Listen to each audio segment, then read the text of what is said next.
All right, everybody, I think we're going to get started. So good afternoon, and thank you so much for coming to this event. We have a lot of fun to look forward to.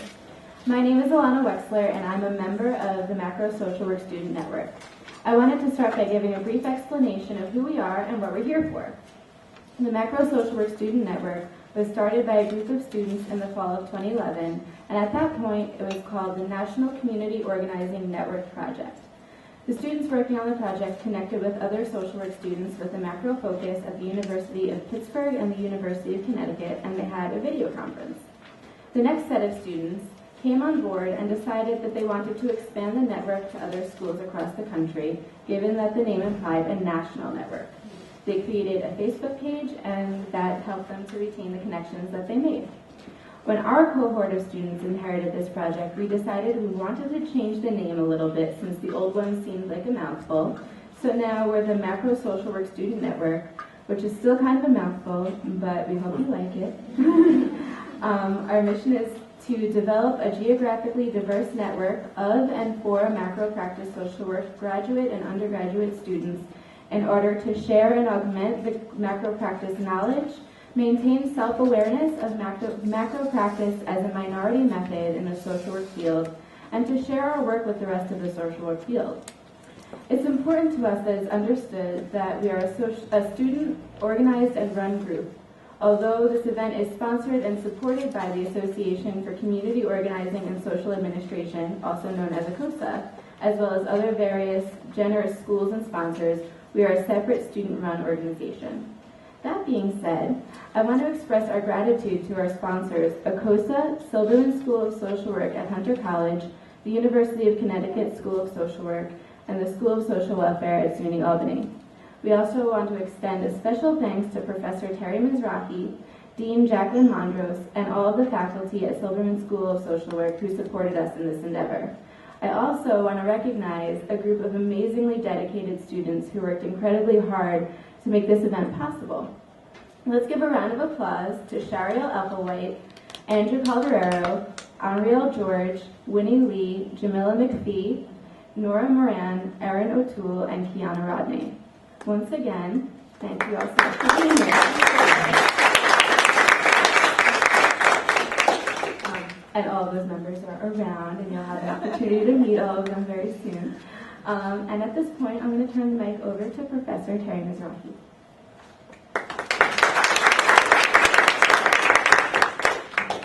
It's always exciting to see the culmination of months of organizing, and it's very exciting to be here. So first I want to welcome those folks who are not from the city to New York. You got here, you got through the traffic and pending weather and all the other obstacles that sometimes prevent people from getting here. I am, as you know, the chair of our, what we call Community Organizing, Planning, and Development, COPND. Make sure you put the end in, or it sounds like a disease, we realized. And I have to say that this is a great group. We use the term kindred spirits. We get together, many of us under the banner of ACOSA. You'll hear more about that. It's a wonderful, it's a plug to join as a student member. You get the journal and wonderful other opportunities. On behalf of our Dean Mondros, who herself has a community organizing background, considers herself that, she has taken her well-earned 2-week vacation in between the end of our graduation and the start of the planning for next fall. I have to say that we're the folks who don't want to do it one at a time, right? Yes? And I think that's what distinguishes us, and we realize that there's something more in the field. Social work, the history of macro change. I know macro could seem a little jargonistic to the outside world. What does that mean? I think we understand it, but it really is a broad group of folks who really look at the system, the community, policies, and understand making this broader change is going to affect the lives of individuals. I want to acknowledge my colleague and longtime professor, friend, Steve Burkhart, right here in the back. Some of you know also his textbook. We have a lot of folks in the room here who've written. my friend and colleague here, Charles Trent, who was the treasurer of ACOSA for many years. Recently retired from Yeshiva, from the Wurzweiler School of Social Work, who kept community organizing and policy alive when he was there. And you'll hear, I guess, when I introduce Andrew, we'll see who else is in the room, and have a great day. What's nice about videoing this event, and hopefully with all of you young folks who can use all technology different ways, we know we can get this out literally to the rest of the world, and that's our sights, right? Not just New York, not just the country, but the world. And I just got back from Israel with a group of 17 of our students on a 10-day study tour, where they met community organizing students from Hebrew University, and it was such a great exchange of things that they're doing there and doing here. And sometimes we do things to work on bringing people together, even when our governments are not so supportive, right? We've done that for a long time here. The exciting thing for us, of course, in 2008 was to say there was a community organizer in chief in the White House, and that coming to social work school is the path to the presidency, right? So I think we still have those aspirations. And we know it's not an easy path, and we know it's not easy when you get there. Boy, it's a tough job. It's tough to be an organizer in that position. But I know that that's the lens, we know that he comes from.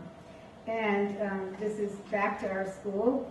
We want to make sure that NACRO is alive and well and thrives in social work education, and even influences other interdisciplinary programs that are looking to us. And we want to have a day when somebody will not walk into our school and into an information session and say, oh, I didn't know you could do this in social work.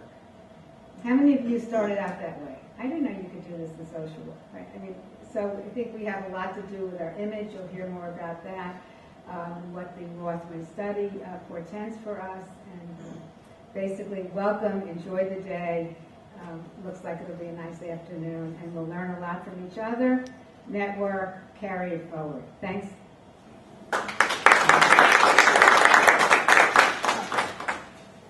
I want to introduce one of the wonderful organizers for this event, Andrew, and he will take it from there. Thank you, Terry. So just a few things. First, if you have a cell phone, actually that's not a gift. If you could just turn off or put your cell phones on vibrate. Okay, before I introduce our speakers, I have a list here somewhere. What did I do with it? It's right here. Of all the places that everybody travels from. So since we have such an intimate group here, if you could just introduce yourself when I announce your school. University of Pittsburgh. Who do we have from Pitt? Who's here? I'm Patricia Bamford. I'm Jennifer Calderero. You wait down. And I'm here with Jackson. All right, very good. Very good. Round of applause. How about from Boston University? Hi.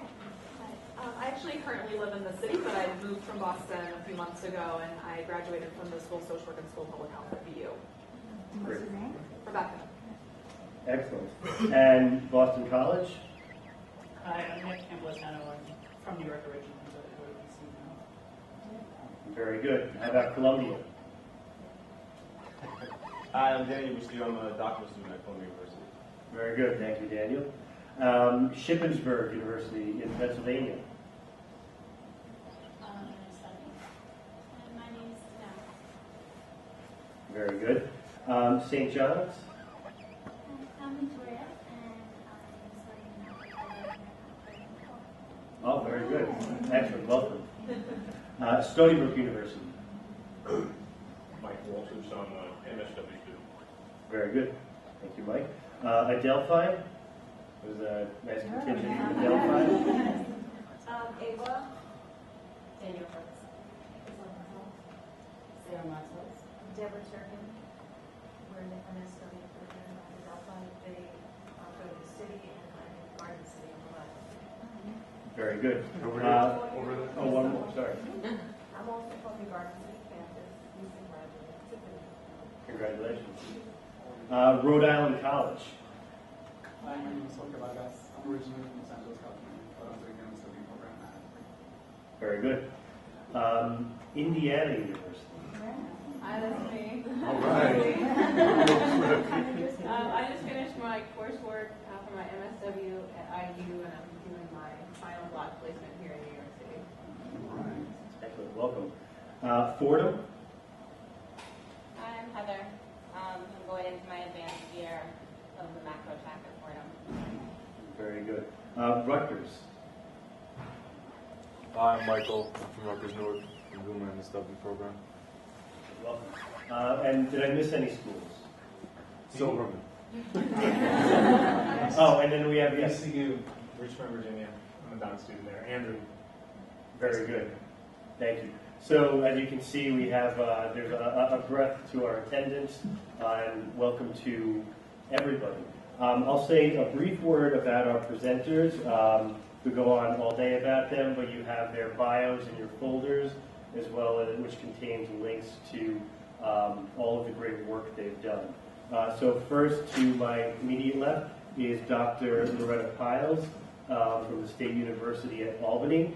Dr. Piles is concerned with transformative social change, focusing on the ways that individuals, organizations, and communities resist and respond to poverty, violence, and disasters in the policy context of neoliberal economic globalization and social welfare retrenchment.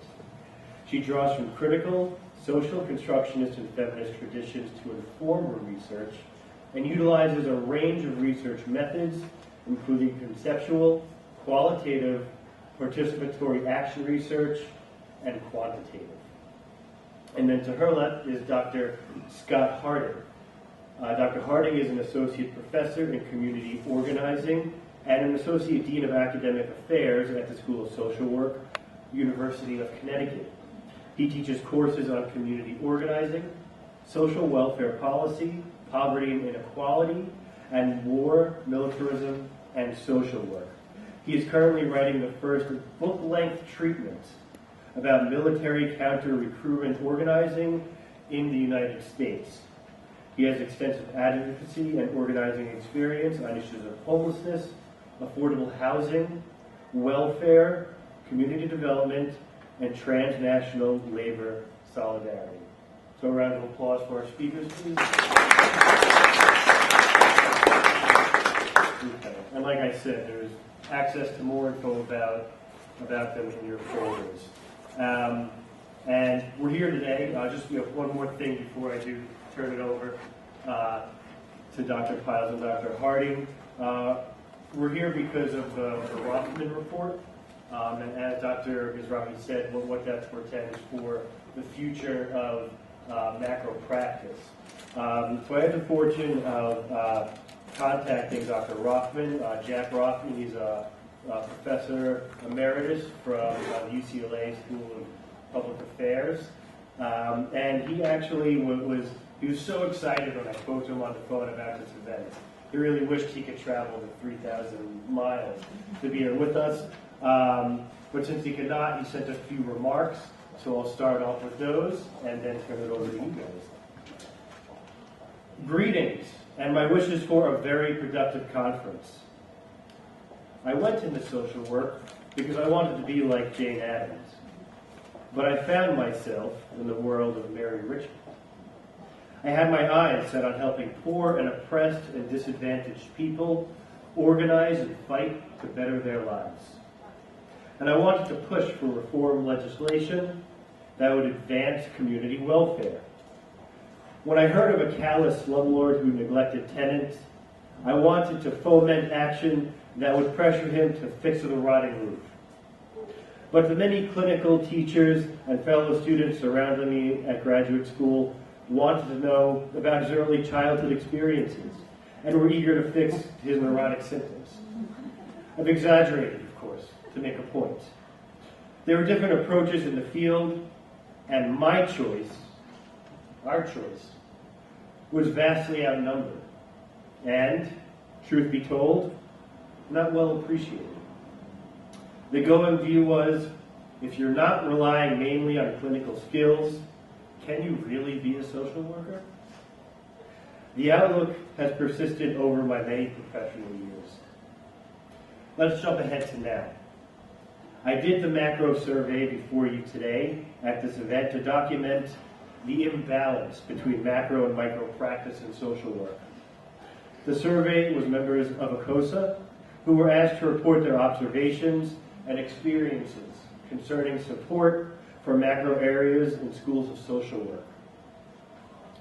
As I anticipated, they spelled out deficient support in faculty hiring, course offerings, student recruitment, employment assistance, and much more that the survey report contains and which you will hear about today.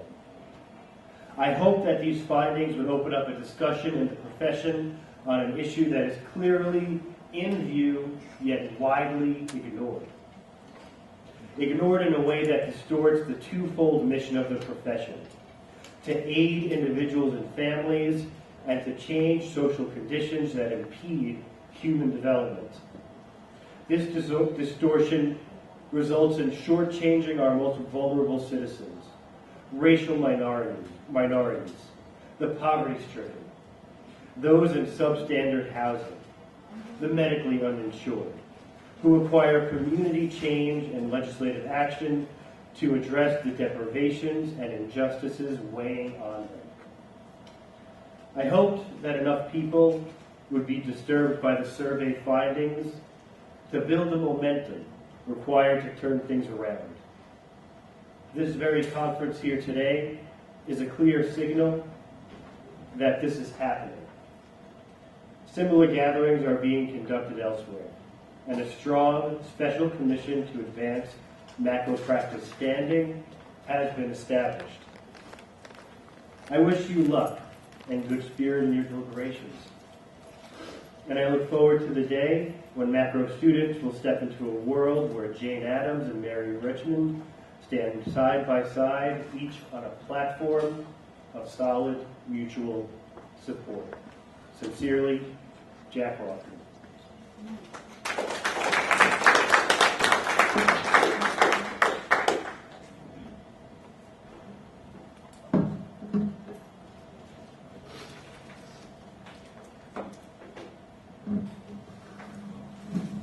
That's great. They didn't tell me I would have to actually follow Jack.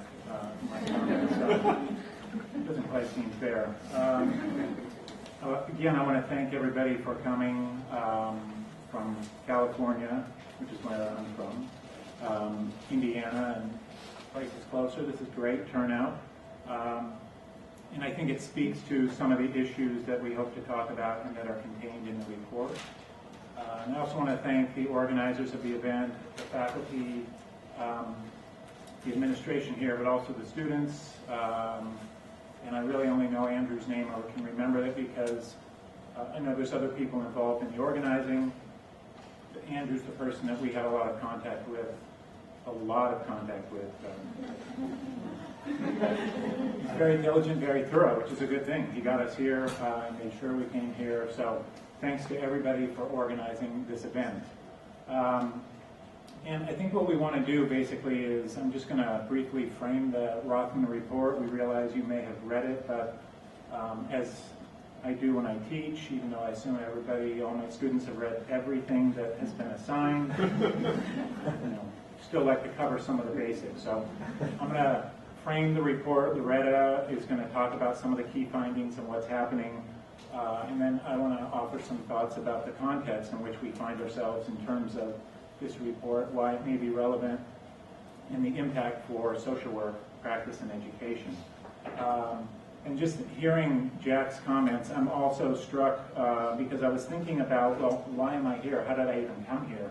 So this idea of wanting to change the world that Jack spoke about is something that has been part of my identity for 30 years at least. So when I came of age, as they say, I quickly became radicalized in different ways, and I realized I wanted to change the world. I thought I could. It was very apparent to me at a fairly young age that there was something wrong with the world. There was something wrong with society. So I saw society as being flawed, fundamentally flawed, and broken in different ways. So I didn't know it, but I already had a macro orientation, and I was not at this time aware of social work at all. I did work, as Andrew talked about, in the mid-1980s around transnational labor solidarity. So at a time when the United States government was actively trying to overthrow governments or to prop up dictatorial, repressive, right-wing regimes in Central America, I was working with labor unions here in the United States who were doing sister union solidarity work with their brothers and sisters and doing human rights work before it even had that label. So again, I was oriented to the macro, and I didn't have the language. For various reasons, I decided I wanted to go back to school and get a graduate degree. And in looking around, I quickly seized upon social work as something that sounded great, because I was reading the literature about what social work stood for, what its values were, what a social work education could mean. I followed the values. I followed the fundamental premise of the profession as I understood it with my education. And going into social work education, I thought it was all macro. So I was shocked. I got to school and I thought, wait, casework, clinical work, therapy, you can do this in social work? Who knew? Because to me, it was all about the macro. So since then, I've come to see that that's not the case, and in different ways, indeed, the macro has been subliminated, has been marginalized in different respects.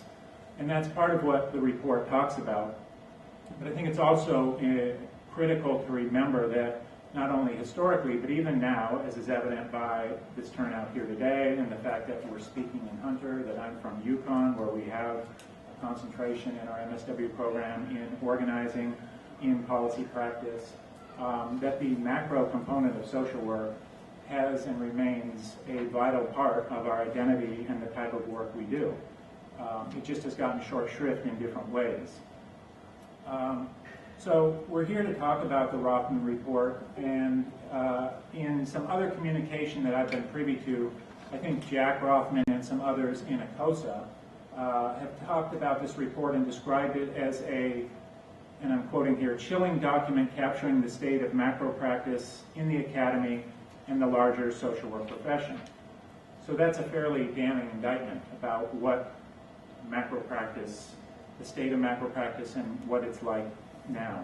And indeed, the report deals with long-term and serious deficiencies in the status, support, number of faculty, the curriculum presence, and the resources that are afforded for the macro area in social work. And according to Jack Rothman, there's value in this. There's value in finding out the state of affairs, because he believes that the report has the potential to impact the status of macro practice and, by extension, social work in general, and to do so by redressing problems that have plagued macro faculty for decades. So in that sense, he and others see this as a tool to strengthen macro education and practice and to redress this micro-macro imbalance. And I think Loretta feels the same way. I don't want to speak for her, but I think that's why we're here, to talk about this and what does it mean, and how can this document, how can these findings help us? So we're going to talk about that, but we hope to have a conversation with you as well, because we know there's a lot of ideas and knowledge about this in the room already. Who is Jack Rothman, by the way, and what basis does he have for this critique? Some of you may know that he's been writing and practicing and teaching for a long time, and it was in 1974, I believe, that he wrote a seminal text on community practice that has been updated and revised numerous times. And there he identified 3 key forms of community organization. And while his ideas have been modified and expanded over the years, he helped provide a key foundation to assess community organization, community organizing, and macro practice. And for the past 30, 40 years at least, he has continued to write, to practice in different ways, and to teach, always seeking to highlight and strengthen the macro aspect of social work, education, and research. So you may not know Jack, but Jack clearly knows macro. Thank you. That's why she's up here to help me. But it's also important to remember that the Rothman Report represents the views of more than one man. And as Andrew said, somebody said, this is based on a survey of the experiences and observations of the membership of ACOSA. And this was a survey that was sent to the entire ACOSA membership, more than 400 people, and there were responses by approximately 175 members. And the survey asked about the level of support that faculty have observed in their social work schools and departments. And for those who indicated low levels of support, it tried to ascertain how that support is or is not manifested in their schools. And importantly, it looked at what can ACOSA do, what can the social work education and profession do to increase the support of macro content. So to his credit, Jack used these findings and synthesized the responses into a report that was sent to ACOSA last fall, the so-called Rothman Report. And it has a sexy ring to it. And Loretta's going to talk more about this, but in brief, the members provided revealing, if not unsurprising, information on these issues. A key theme that came out of the report was that there was a fairly wide level of distress, if you will, unhappiness, unease with the state of affairs among ACOSA members about the status of macro practice in schools of social work, departments of social work. So in terms of the educational structure and curriculum and then its implication for practice, that was kind of the key finding. So ACOSA members identified a number of problems that they experience regularly. You have this handout. Loretta's, again, going to expand on this. But some of the key findings were a lack of resources or support for different types of macro issues or events in their schools, obstructive or disinterested attitudes among other faculty toward macro content or toward the idea of expanding macro content, or hiring faculty to teach in this area, and just in general the fact that these issues have been trivialized in different ways, either through the professional associations and meetings, through research dissemination, or through the official communications, be they of CSWE, the Council on Social Work Education, or NASW. To their credit, like good social workers, the respondents to the survey also emphasized and focused on what about this, what to do with it. And there are a number of action steps that were contained in the report. And the key recommendation, or a key recommendation that is currently being played out, is this idea of establishing a special panel, a so-called blue ribbon group, which I believe is called the Commission to Advance Macro Practice, Special Commission to Advance Macro Practice Standing, or something like that. Anyway, let's just call that the commission, shall we? So there's that, and Loretta's going to talk about a number of these things, but I would just say briefly, I've been an academic for 13 years, both at the University of Connecticut and the University of Kansas. I moved from Kansas to Connecticut, not to get away from Kansas, because it's a great state. If you've never been there, I highly recommend it, and Loretta's from Kansas, so she can attest to that. But because Connecticut actually is a school that has methods, and it has a heavy emphasis on the macro, on macro methods. As I said, we have a CO concentration, policy practice, etc. But nonetheless, in my experience as an academic in different ways, I can validate a number of the findings of the report, of the Rothman Report. And just as some examples, it's clear that there are a lack of venues for faculty or other researchers to publish findings, scholarship about different forms of macro practice, community practice. Yes, there are some journals that are specifically focused on this topic, but in general, my colleagues and I oftentimes find ourselves struggling to find venues where the work we do, whether it's about militarism and efforts to counter that, or organizing in the wake of Katrina, or human rights challenges to U.S. social policy, to find venues and outlets where this type of information can be disseminated within a broad social work audience. So in that sense, there's a lot of gatekeeping that continues to happen around what is legitimate macro research, what is legitimate scholarship. And this is important because if you read the Rothman report, all of what's talked about there has a filtering down impact, not just on the faculty, because we're faculty, we're teaching. So it has a big impact on our students, you. It has an impact, therefore, on practice and in different ways on the profession. So I think what Loretta's going to talk about and what we're here to talk about is a critical issue facing the profession today, and I'm really happy to be here.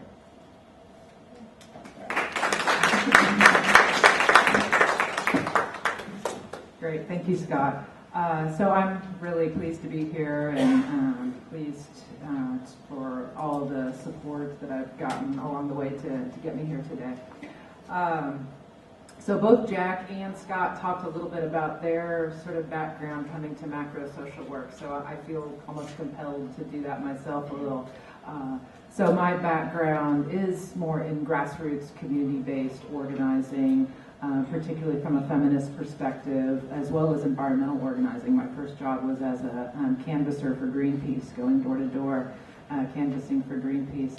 But at any rate, at some point I found myself, and I did all of that work, without an MSW. It didn't require an MSW to do the work I was doing. And at some point, I already had a master's degree in another discipline. At some point, I decided to go back and get a PhD. And I did some work on my PhD and finished PhD and eventually wrote a textbook on community organizing. And interestingly, up until a year ago, I still was not allowed to teach community organizing in a Council on Social Work Education accredited school, because you have to have an MSW to be able to teach practice courses. So, what does that tell us? Is with someone with, a lot of background on community organizing and written a textbook on community organizing, this organization that in some sense we've all co-constructed together, this organization was not allowing me to teach. We had to apply for a special waiver, and eventually we got it, so I am able to now teach community organizing. Though we call it community building because community organizing is scary. But at any rate, I have some notes about the Rothman report I want to share and hit the highlights for you. As Scott said, you of course all did all your homework, I'm sure, but we'll go ahead and hit the highlights. I have my notes on my computer here. You do have a handout in your folder here that you might be interested in following along with. It's called Education for Macro Intervention, a Survey of Problems and Prospects. And it's basically the key findings. And so I want to sort of talk through some of these. So, as was mentioned, macro faculty, as you know, tend to be a minority in schools of social work. And there are many reasons why schools of social work seem to lack interest in proposed macro courses or programs. One respondent in the report noted disparaging remarks about macro practice, or students are told that they will never get a job in macro practice. In fact, many faculty are also quite conservative, actually, and actually do lack a genuine social justice orientation, rhetoric about social justice notwithstanding. And some colleagues want to eliminate macro altogether. So again, these are some of the findings of the respondents. As you'll note, there's little numbers out to the side. So this was 52 people answered this particular question and wrote in their comments. And so 18 people touched on this theme, just so you're clear. We're losing faculty, macro faculty, due to retirement. Sometimes they're not being replaced. And oftentimes we come to depend on adjuncts for teaching macro courses. In our major, we have a macro practice sequence that's required for all first-year students, and that's taught by an adjunct at my university. The school curriculum structure is primarily clinical, and so we're losing macro concentrations altogether. One quote from one of the respondents I'll share with you. It says, "There was a bitter fight some years ago to convert the school from a social justice orientation to a clinical school for practical reasons. Frankly, the clinical people out-organized us. They were very nasty and very skilled organizers." So isn't that interesting? That sounds familiar. I mean, it sounds like a very familiar theme out in the larger political arena a little bit. And so then occasionally noted problems that came up in this report. First is that this clinically bounded licensure. So the licensure process is very much clinically bounded, correct? And some of the respondents argued that really, in some ways, is almost the death of macro practice because of this clinically bounded licensure. Not enough attention to the quality or content of macro courses.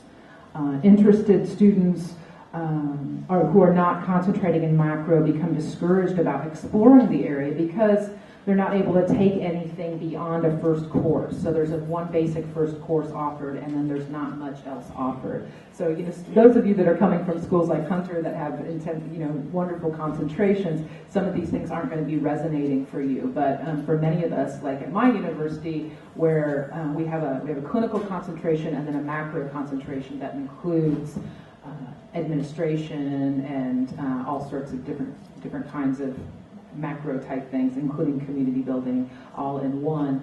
And it's about 15 to 20% of the students opt for macro. And so it's like about 85% or so are clinical. So there's not a lot of macro courses offered in the first place to really spark students' interests. So students generally are not even really encouraged to choose the macro program. They're deflected to clinical practice. There's not much student recruitment into the macro sequences. Quote from one of the respondents says, "There are subtle ways of causing students to second guess their decisions to select the social change concentration." So subtle messages that you're getting within sort of the culture of the school, what you might call the hidden curriculum of the school, which is sort of the norms, the culture of your educational process. Administrators not valuing the macro curriculum or providing adequate resources and finances for it. Again, Hunter being this exception, because Dean Bondros, of course, having a background in community organizing is quite wonderful. So the administrators tend not to have the macro practice background themselves, and so therefore don't necessarily understand it or value it or support it. And again, of course, there are exceptions to this. One of the themes that came up was that there is a lack of student interest in or knowledge of macro. So this is an interesting finding. At some case, that's of course very true on a sort of a literal level. On another hand, students may actually just be overwhelmed by the scope of macro, and they haven't been introduced the ways in which change efforts have actually been successful, and they don't really understand how change works and how it can happen. So it just feels overwhelming. It's sort of this flood of sort of despair and grief and anger, and it's like, I can't go there, so I'm just going to work on clinical. And I think that's actually a lot of our students. But there are many students who are interested in macro, and they're just not getting the opportunities. And then oftentimes what I hear, one of the discourses that I hear is that the use of this narrative that there's student apathy as a justification for not putting resources into macro. Well, students aren't interested in macro. They don't care. They're more individually focused. They're not interested in social change, and sort of using that as a way to justify not putting resources in. Field placements, this is an ongoing problem, lack of field placements being problematic. And one of the things that Rothman notes in the report is that there's really not enough innovative thinking about how to handle supervision in grassroots and alternative organizations. That it does take creative thinking to get students into those organizations where the really exciting social change work is actually happening. Also, emphasis on large federal grants that downplay macro research interests. For those of us at big universities where we're emphasizing a lot of research, there's a lot of focus on National Institute of Mental Health, National Institute of Health, these big grants that focus on things like mental health issues. And so that's where a lot of the energy and resources tend to go to. It sort of becomes a bit of an obsession, I think, within schools to get sort of those kinds of research dollars and sort of missing the larger picture a little bit. And then there's sort of some infrequently noted problems discussed in the report, particularly around CSWE standards, focusing on these micro competencies. If anyone's had the pleasure of reading the CSWE competencies, it's very much individually focused, clinically based sort of thing. Also, the emphasis on evidence-based practice. This is a very clinically oriented idea. Obviously, the whole concept of evidence-based practice in the macro field, community organizing field, is a very complicated one to really sort of break that down. What does that mean? And so there becomes kind of a preoccupation with these kinds of clinical considerations in the research curriculum. And so we don't get to see the way research on macro practice plays out very much because of sort of this preoccupation with sort of an evidence base. And then, of course, one of the issues being that there are few jobs or no jobs in the macro world, and that's sort of some of the discourse that we hear, and which is not, I don't think, necessarily true. So that's kind of the report in a nutshell. And I just want to share a few reflections of my own before passing the mic back over to Scott. So first of all, I think that this report is not just about macro practice. It's really about a larger social justice orientation or lack thereof in the field and in the profession. Our profession has strong rhetoric about social justice, now incorporating strong rhetoric about human rights. This is the new buzzword in social work education. And yet there's clearly a disconnect between our rhetoric and reality. Like, what does that really mean in practice? What does that mean in the halls of our schools of social work? What does that mean in our field placement? What does that mean? So this disconnect is really something that concerns me greatly. In addition, our universities are becoming more corporatized. They're becoming a playing field for neoliberal economic development, and meaning more privatization.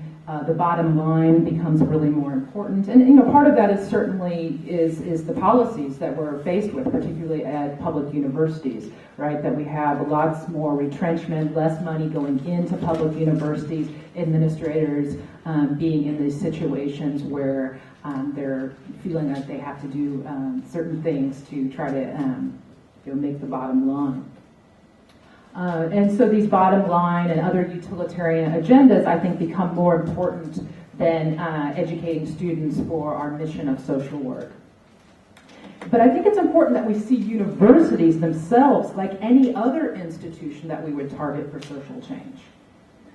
We have to continue to speak up, to speak out, and organize around social justice issues right here at our universities, whether that be an academic policy that we disagree with, or holding administrators accountable for how resources are being spent, or whether the people in our cafeterias who are making the food in our cafeterias are receiving a living wage. So I think this space is important to be organizing in too. I think that's really important. It's not just out there in the community where injustice is happening. This is something we all have a stake in right now if we're affiliated with the university as a student or faculty or staff. So that's really important that we're organizing in the spaces that we're operating in.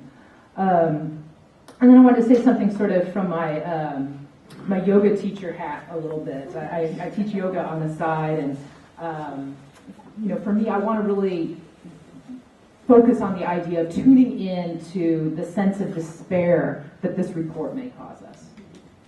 I think that's really important because this is some depressing reading. It's sad. It really is sad. And so I think leaning into that feeling, I think will get us farther than ignoring it.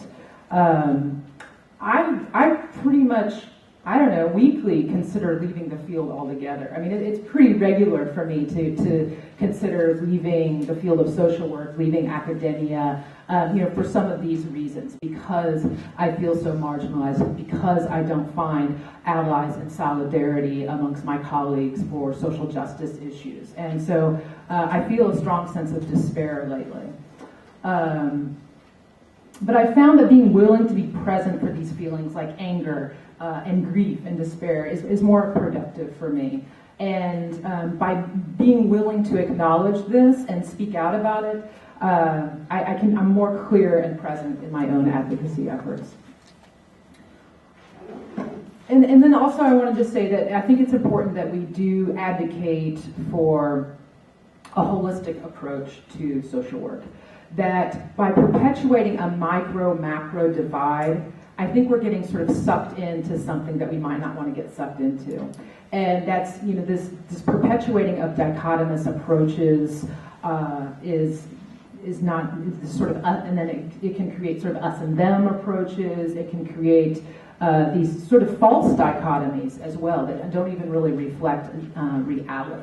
So clearly, in my view, social work education needs to be, completely reconceptualized. I say, scrap it. Let's start from scratch. Not really, but because there's a lot of wonderful things to build on. But at any rate, more of a holistic approach is certainly what I would advocate for. And then, sort of finally finishing up towards, where are we going with this? What are the implications of all of this? One thing I wanted to propose, and this is kind of a radical thought, but I have to put it out there because that's what I do. Is I like to push people's buttons a little bit.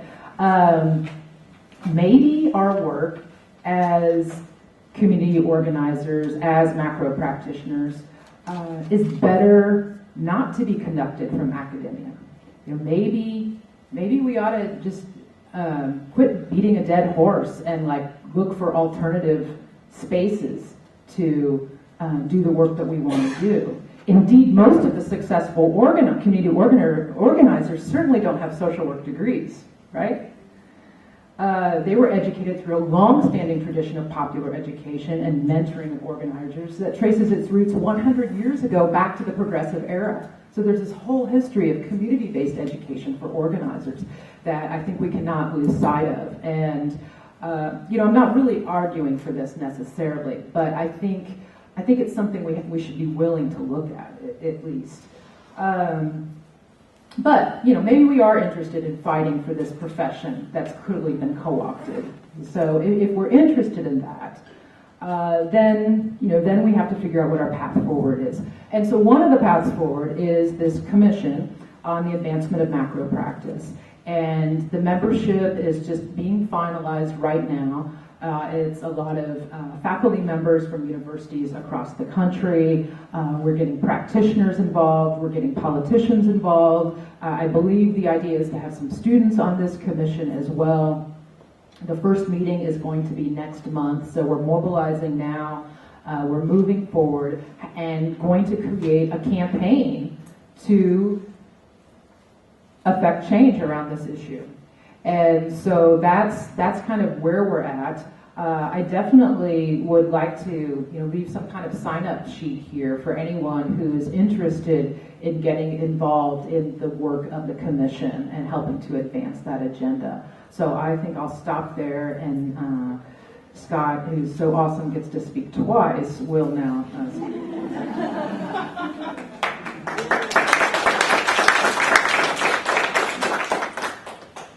So, are you quitting?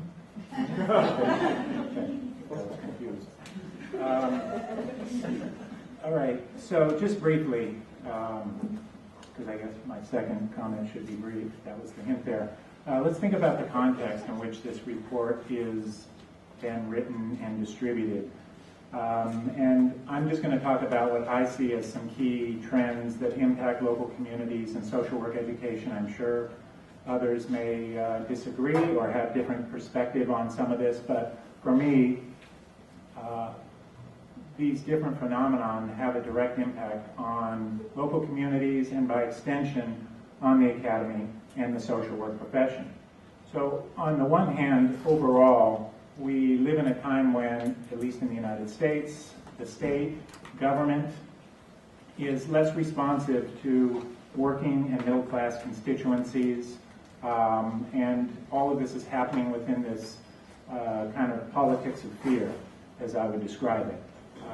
So this is important because there are a number of broader social and political forces that in different ways shape and reinforce a culture of individualism in the United States. And for me, that has direct implications on the way in which social work education is conducted.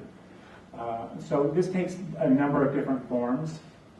But one of those is to think about the way in which there's a dominant ideology, a dominant set of beliefs in the United States about the idea of opportunity and equal opportunity, and I would distill this down into the notion that with hard work, anybody can be successful. Everyone can succeed, and in particular, this is an individualized type of ideology and set of cultural beliefs and norms.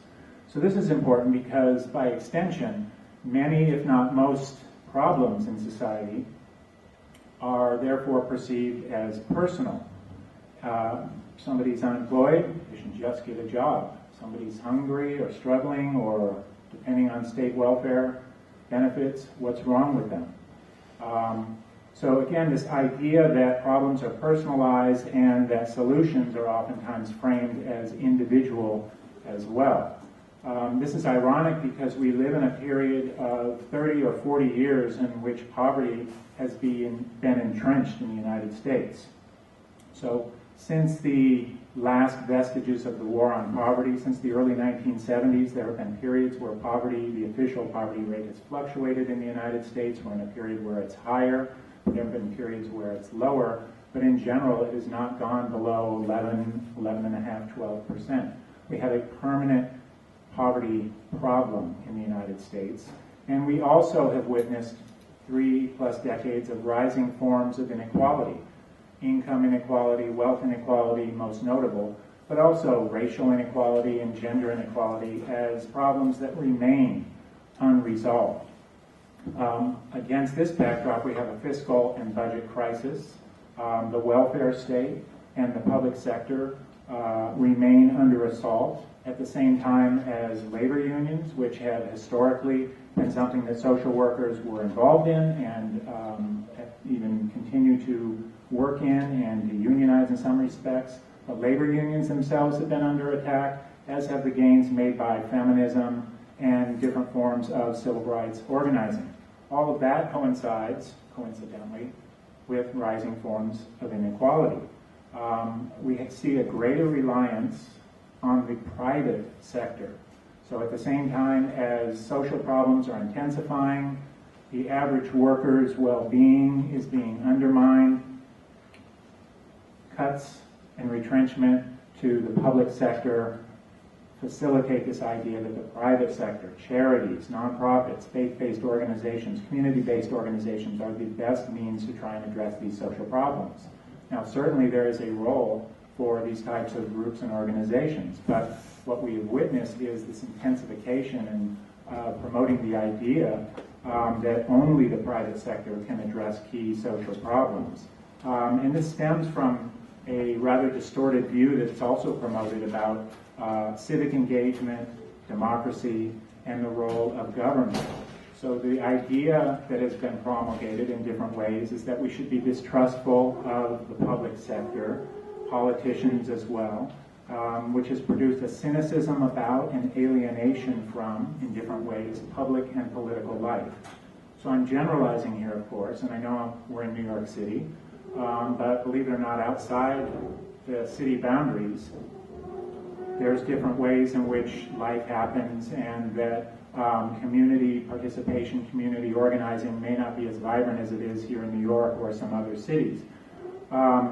So there's this belief that's been propagated, that kind of the culmination of all these different trends, that government cannot solve, government is unable to solve key social problems, that ordinary citizens themselves may be helpless in different ways. This feeling of helplessness is promoted. And I would say that this is a point of view that's been intentionally fostered by both the public and private sector in different ways. We've seen it intensify in recent years with the rise of the Tea Party, but clearly these views are ones that promote corporate power and by extension, or even inadvertently, promote this sense of helplessness among people and disenfranchisement, and have the effect in many ways of having people retreat both physically and psychologically from the idea of community, of participating in community, of the idea of promoting community life and community as a way to address different social problems, and indeed the fact that social work should be invested in community.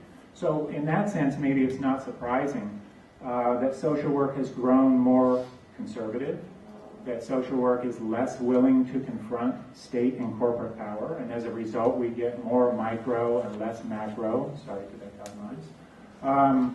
As David Gill has written, this is not a new trend. Gill suggests that throughout its history, the social work profession, with notable exceptions, has tended to favor the amelioration of key social problems and the adaptation of both individuals to their status or of society to an economic and social order, which clearly works for some but not most. So to promote accommodation and amelioration rather than to argue for, to fight for structural change.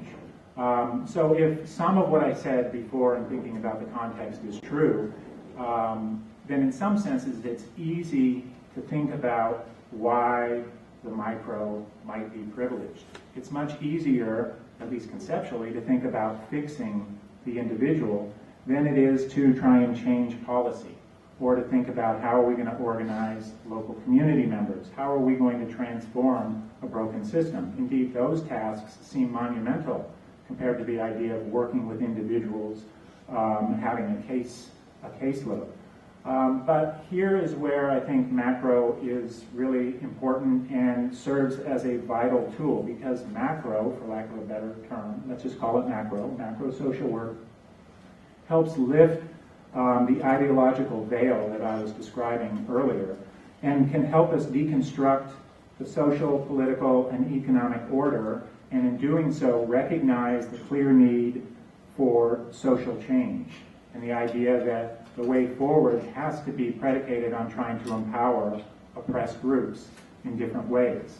Now, it's true, such ideas can be destabilizing, they can be frightening, both to the general public as well as the social work profession and social work students, especially when these ideas are not supported both inside social work and in the broader community.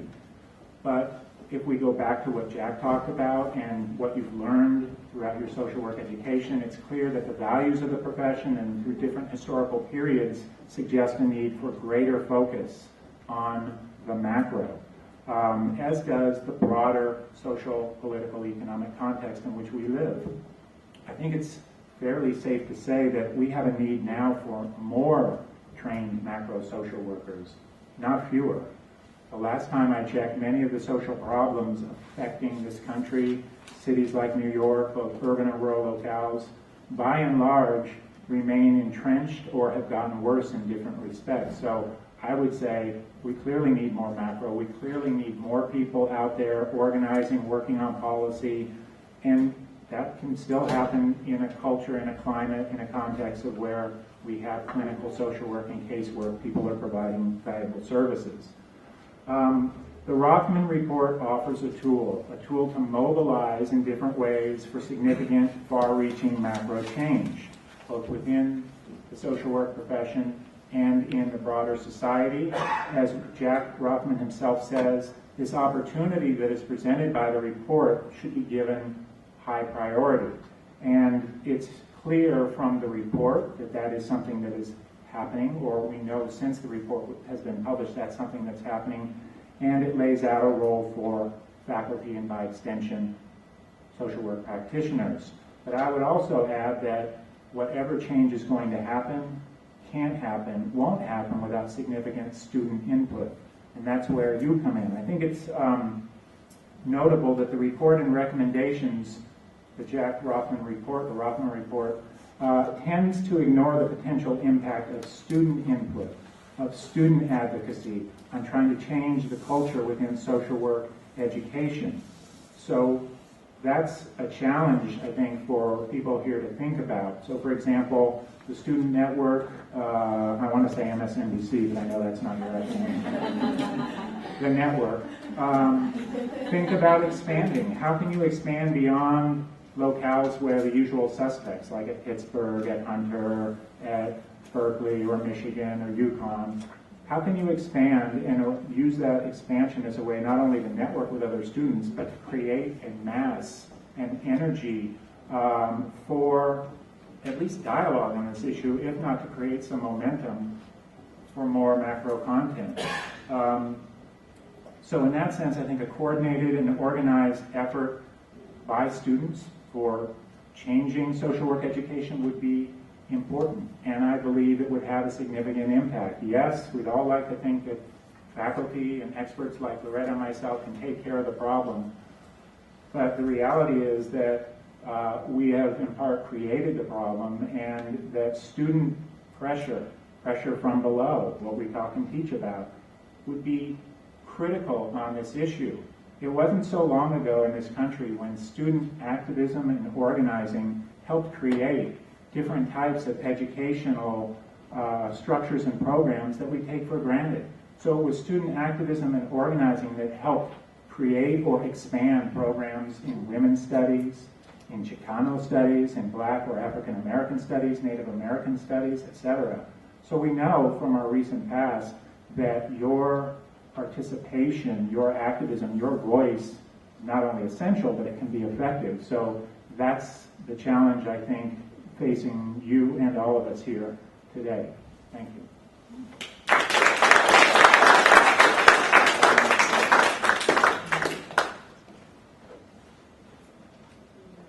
Okay, drinks? Not yet, Scott, hold tight, drinks are coming. Questions now? Q&A? Yeah. Sure. I'll do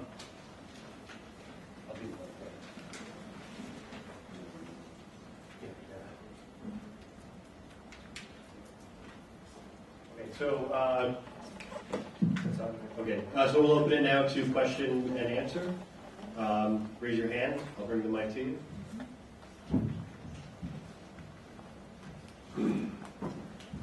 Need to stand? Thank you both for coming to speak. Can you hear me? Okay. Actually, a question first for Dr. Harding. Dr. Harding, when you said in the mid-'80s or the early '80s you were working on multinational labor organizing, and if I understood correctly, you were not a social worker at that point. Is that correct? Right. I have not gotten my MSW. Okay. Is that an arena that you see being open in the future for social workers? I think transnational organizing, yes, and Loretta can talk about this because, as she said, she's written a book. I think she's got copies of it here she's selling. So the labor movement is an area where the social work profession needs to be more involved and can be more involved. So just in general, yes, and if there's more involvement of social workers in domestic organizing, I think given the nature of the labor movement, that would by extension lead to more kind of transnational, global types of connections. So the short answer, yes. I think social workers themselves should be unionized in greater numbers and should be more involved, in the labor movement. Thank I just had one piece to that in terms of a barrier I see for social workers to get involved in that is namely that our educational process really is not paving the way towards that, in the sense that, to me, our basic intro policy classes, our human behavior in the social environment, all those classes should be talking about globalization and really helping us to understand what kind of role we have in the global economy, what kind of stake we have in it, and really understand who the key actors are in this process. Without that basic framework, we're not going to get students interested in those issues because they're not going to make those connections.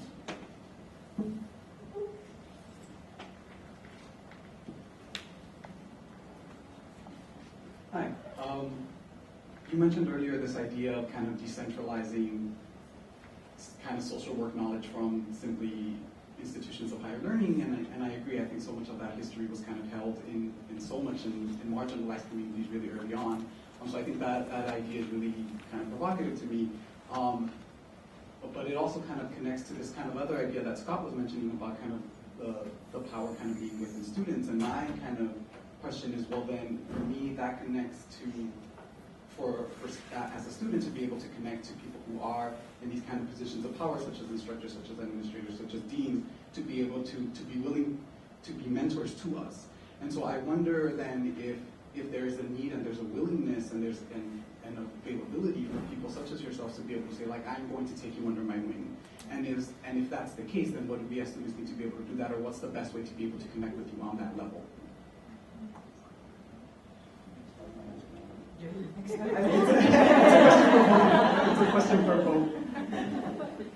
Yeah, I mean, in some ways, yeah, I see what you're saying, because to me, I'm thinking, well, gosh, why wouldn't you want to go into the community and be mentored by, someone, in the community who's in the trenches? But then I guess what you're saying is that because, professors have access to, resources and opportunity and have this privilege, that you would want to have mentorship from that direction as well. Yeah. So I think, ACASA is one venue where I think that sort of mentoring can happen. There's, a student sort of contingent within ACASA, is that correct? And this is becoming that. And so, I've been a part of other organizations where they actually have formal mentoring, more of a formal mentoring process, where you actually would sort of get more formally connected up with somebody, and that might be something that people want to pursue.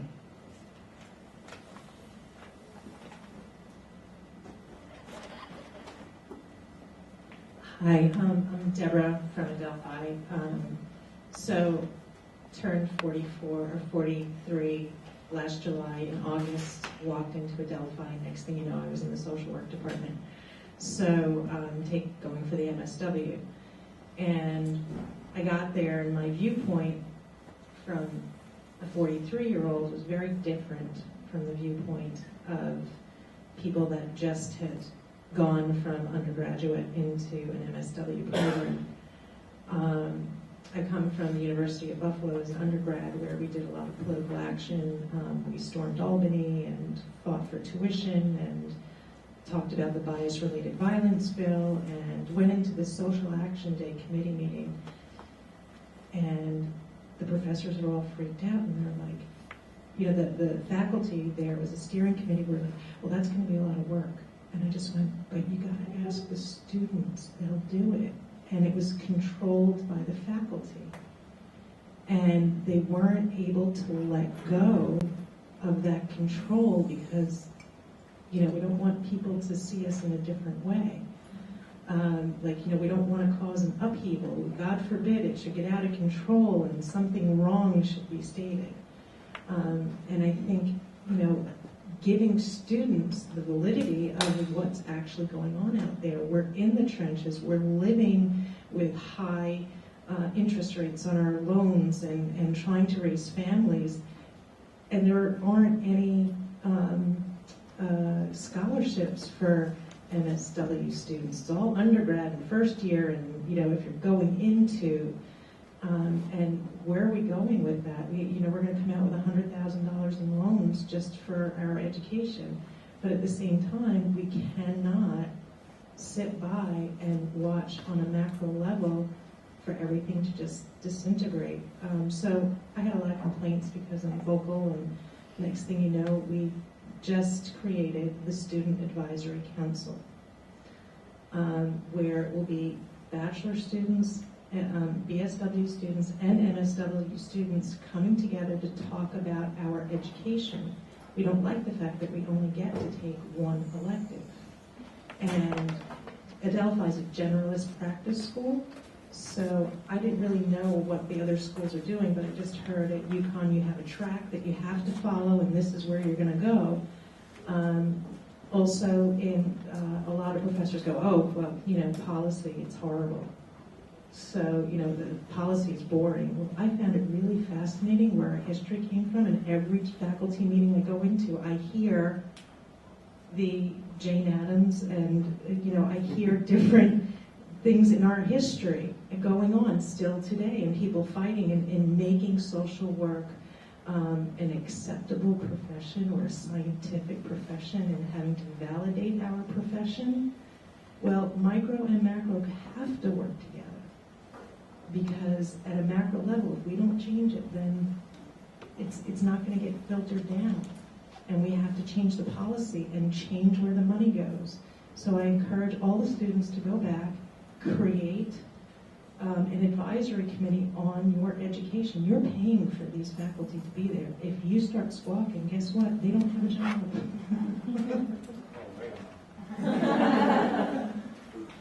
Do you want to comment or go to the next?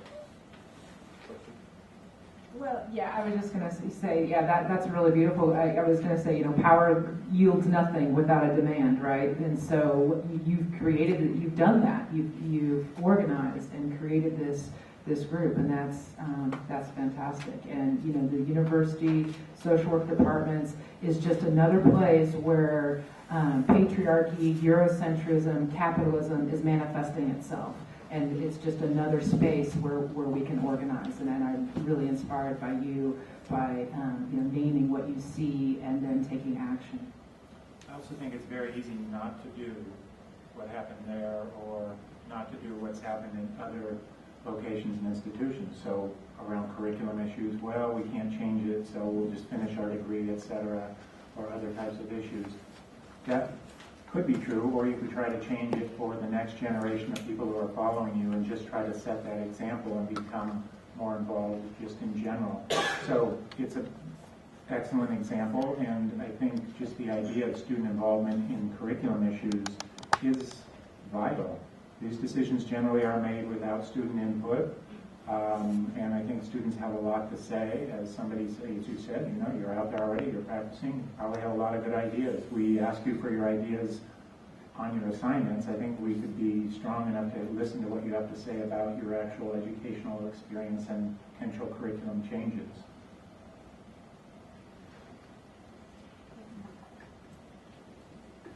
I'm part of the social action group at Adelphi, and I've been getting involved in a lot of conferences like this or networking. I just feel like, since we're the upcoming social workers, and I kind of want to understand how this information could be disseminated. How am I going to come to this and spread the word through Adelphi, Manhattan Center, to Garden City, and to the other schools, to friends, to family? And I think social media is a very good outlet for people upcoming in this generation, the next generation. I think it's probably going to be one of the biggest things where information could be massively exchanged. And I'm wondering how, the older generation who has the expertise and have the knowledge could be part of that mass exchange.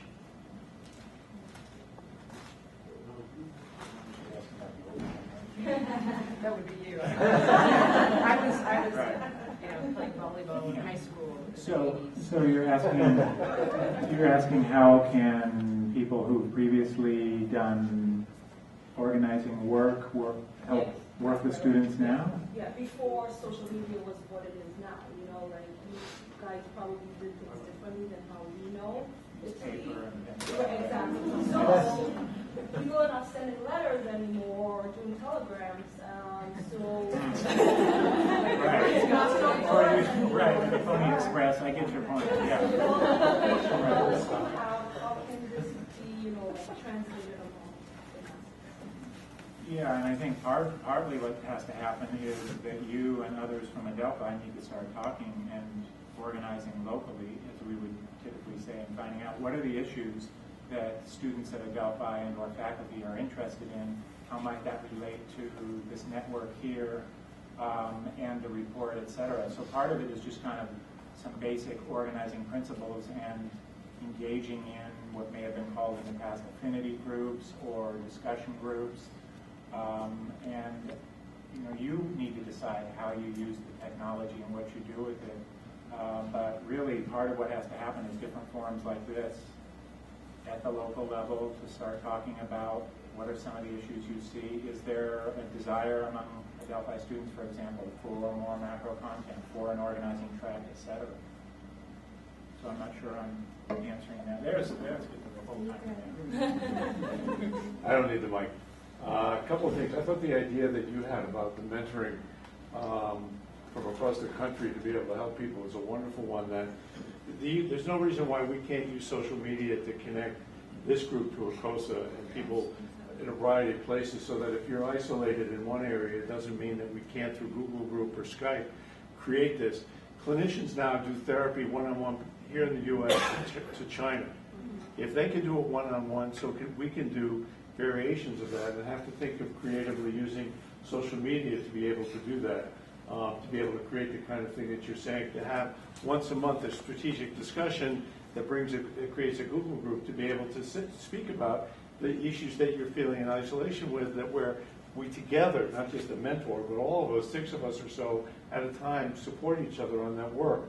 So I think that would be, I think it's a great idea, and because MSWSN now exists, you're right, it's NBC sounds easier to do, but go get used to your, and with ACOSA, it's like, it's the beginning of the creation of this kind of network to make that happen.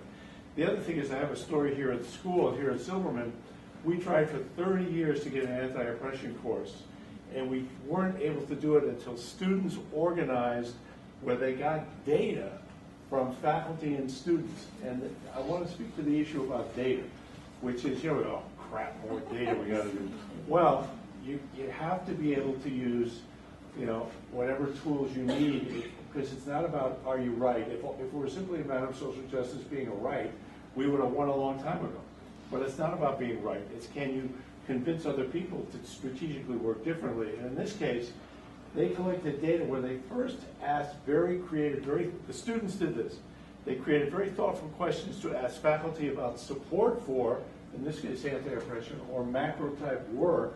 And on the other, they went around and did a survey of students of would you be interested for your career development to be able to have things related to, in this case, anti-oppression work, but it could also be constructed around the types of things that macro was about, without just saying, do you want macro?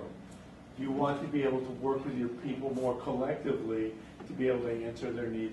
They created, so creating your own questions that you know out of your experience would matter for other students. Getting the data to be able to make an argument, not just that social justice is good, it's an educational need that's being lost, really made a huge difference for us to be able to create this. And I would argue that it's a great lesson for everyone here. When you think about how to strategically begin to win this, this would be a great way to be able to, it's a lesson from students about how they're able to win where the rest of us haven't been successful. I was just going to, oh, go ahead. Okay. I was just going to say that regarding the use of social media, it's clearly a powerful tool for organizing. I think everyone's aware of the Arab Spring and the connection to social media that was used for that.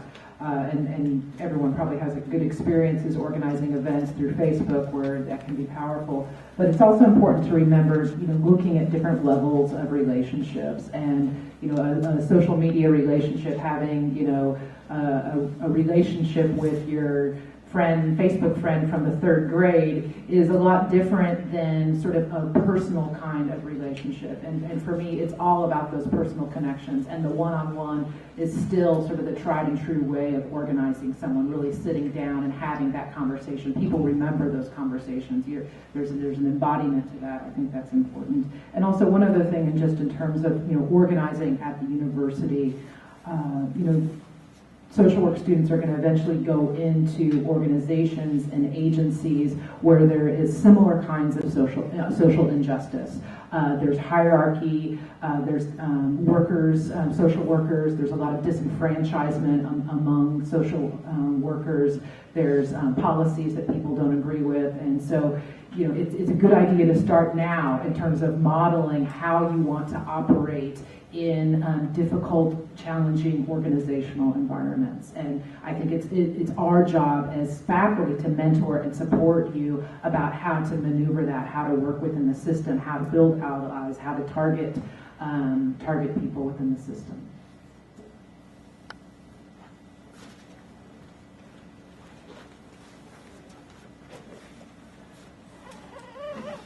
My name is Patricia Graham-White. I'm currently a doctoral student at the University of Pittsburgh. Earlier you mentioned that in a sense individuals in the academy had played a role in creating the state of where macro education is. And so for those of us that are doctoral students, what suggestions do you have for us as we're beginning our careers? At least for me, I can see the pressure to move my topic in a more micro direction, and mostly because I'm told you're not going to get funded doing what you're doing, and so add a variable that's more mental health or more DP related. And so I'm wondering, what can we do to where we don't perpetuate the problem as we're coming up in the academy? When I was studying for my doctorate at a school, the argument that you're making was advanced to me because they wanted me to have a mental health record. So I simply took my mental health work and set up the context between individual, group, and community, collaborated and integrated them, filled out the application for the mental health plan, and they paid me to go to school for years. It's about how you understand the structure, really, of this country and the concept that these schools are in, and understand the power of the language that you're using in micro-social work. It can be very frightening to people, because each word that you use, power, leadership, and the whole litany that you're learning, can be very, very upsetting to an executive, a dean, a faculty member, sort of tenuous in the university, deeply exhausting. And so the dialogue you use, how you set up the problem scope, how you begin to datarize your problem, and how you present it. And the power that you have backing you up when you present can make a major difference. The doctoral candidate, me, was caught between the doctoral committee and a chairman whom I'd known from other places, who was willing to back me up as I began to make my argument. I knew that if I lost, I would never become a doctor. I was interested in aging right here in East Harlem and in other places, in this community, organized a lot of what you see here. But let me tell you, I have to go to my social workers who I had working for me and to the people of this community to send a letter about what we were doing. I presented that letter from the community to those esteemed colleagues that I have now at that university. And that's how I got the mental health plan. I put in the individual that I was going to be serving mental health. It's a community that consists of 200,000 people who live in these boundaries. It is one of a sample of communities in New York City and one of a big sample of communities living in the United States. If I'm able to take the work that I use, learning in courses at this university, I will be able to cause X number of people in that community to get services for being aged, blind, or disabled at a higher level than has ever happened in that community. Therefore, hospitals, emergency rooms will be helped. All kinds of other people will be helped. And this is the way that I'm going to work with an interagency advisory board in that community to begin to put the systems together. That's why I got the grant. And I did it. End result. Social Security that had a budget that they weren't spending. The federal government should spend all this money, shouldn't it? If it's allocated to a community, shouldn't they spend every dime that's allocated to that community? Should social workers and other people stand by while people are being denied money that the government should be spending because the government says we can't find a patient?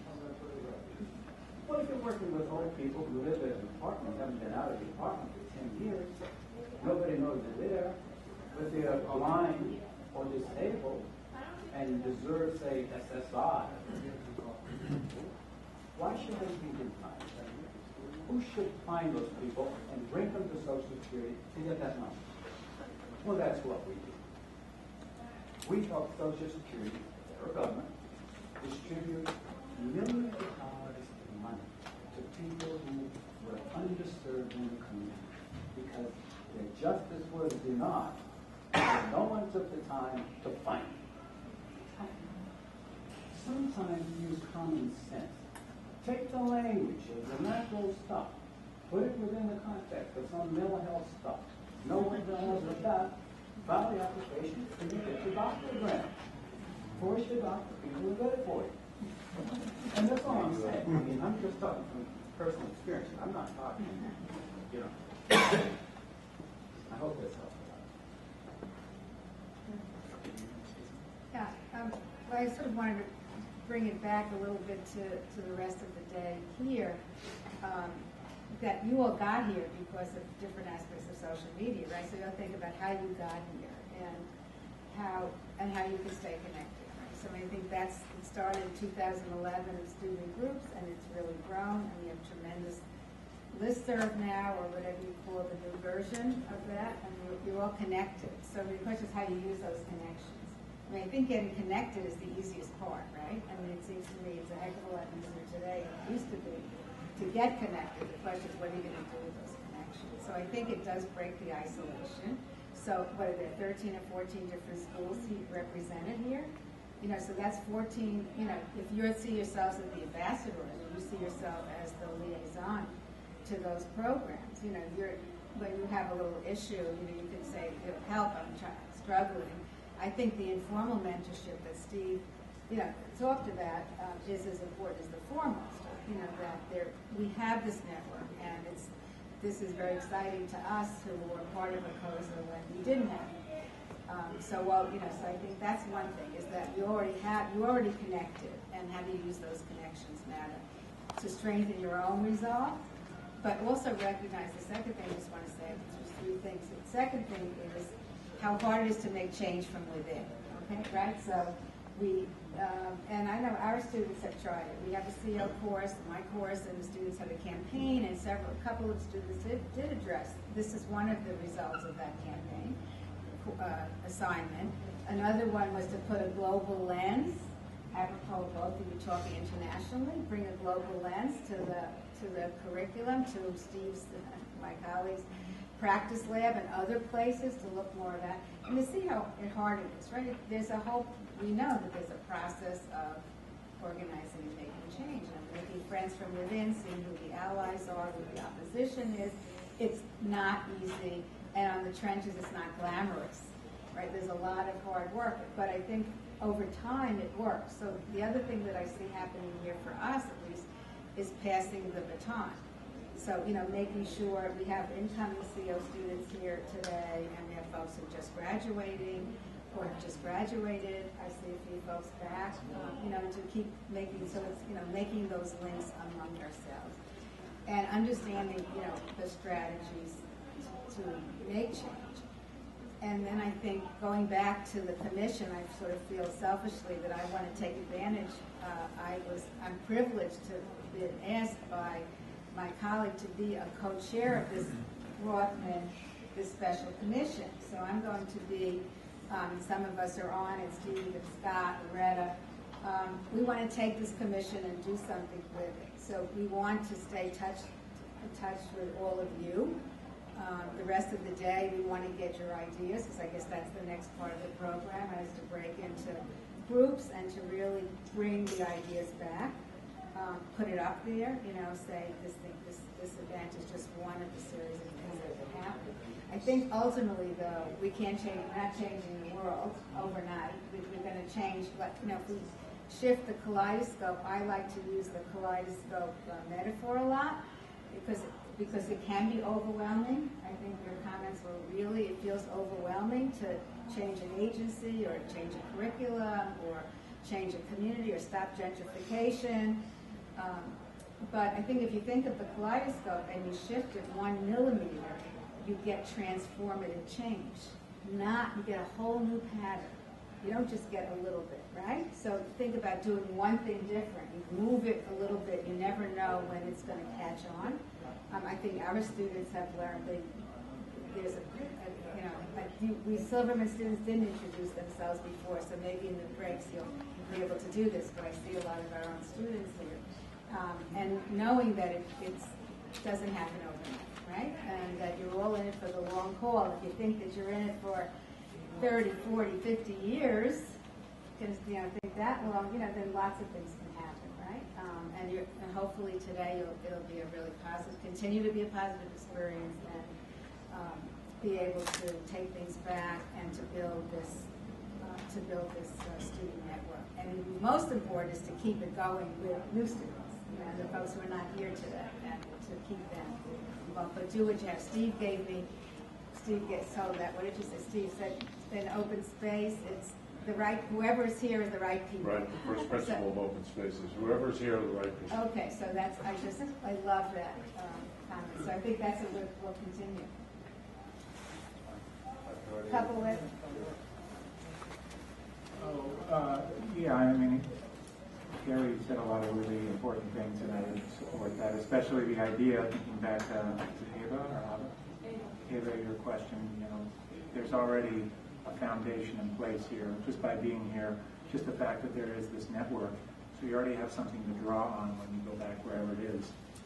And thinking about your question about PhD studies, I know there's at least 1 or 2 other doctoral students here, so I think it's relevant.